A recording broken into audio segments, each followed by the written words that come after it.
Well, holy shit, they finally put the trailer out. How's about that? Now, I'm sure I'll have some fresher, longer thoughts on this when there's more to deconstruct in this than a series of quick images and audio clips designed to get the 90% of the world that doesn't live on social media talking about all the stuff that Marvel fandom social media has been talking about for 2 solid years with regard to this movie. But since we're getting out on top of things in a timely fashion, it's always good for business. Well, I'm already here. I might as well look at a couple of the things that kind of jumped out at me from the trailer. Spoiler warning for any Marvel thing that's already come out or aired other than Shang-Chi. Okay, so here we go. When Mysterio... So, Peter's got a black suit with gold trim. Nice. Probably some kind of upgrade later in the movie, I imagine. Hey, since this is now a multiverse-confirmed film, did someone who was just met kinda important in the multiverse happen to have a whole granite with black and gold trim technology and design aesthetic happening?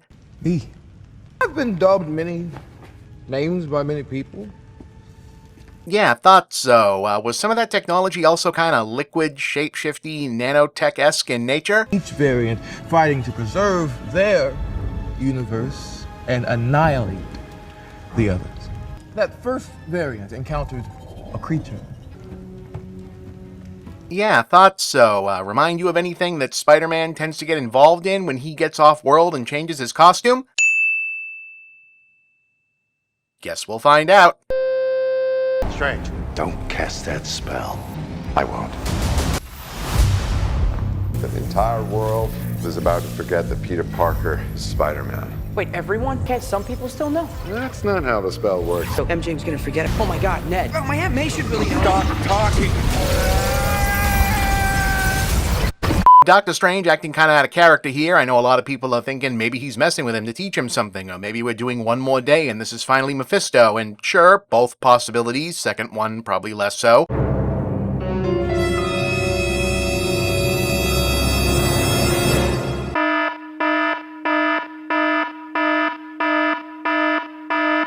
But also remember, as of Loki, it is entirely possible and within the rules that this both is and is not Doctor Strange, as in, just because this is a Doctor Strange doesn't mean it's the correct Doctor Strange. In any case, the real relevant detail here is we now seem to know that our inciting incident is apparently a rework of the comic storyline One Moment in Time, which was an attempt to reconcile the widely disliked Peter sells the existence of the timeline where he was married to Mephisto in order to save Aunt May story by revealing that since that story would have paradoxically negated itself in the new timeline it created, Oh no, I've gone cross-eyed.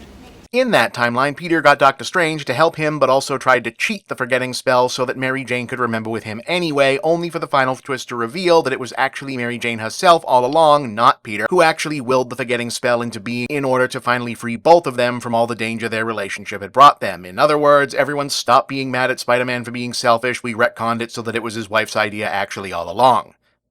Yeah, so probably not what they're doing here, but hey, check out the calendar. It's Disney and Sony have to renegotiate the Spider-Man rights again o'clock. What a convenient and or inconvenient time for one party or the other to have the plot of the new movie built around a conceit that would potentially let them soft reboot the whole series again, depending on how it all shakes out, huh?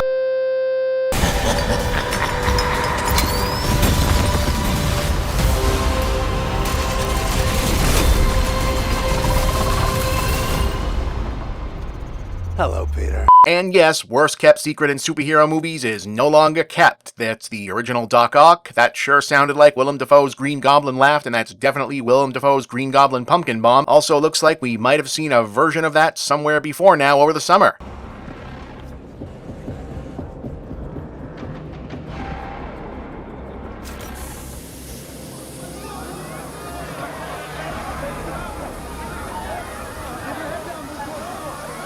So I wonder how long he's actually been kicking around in the background.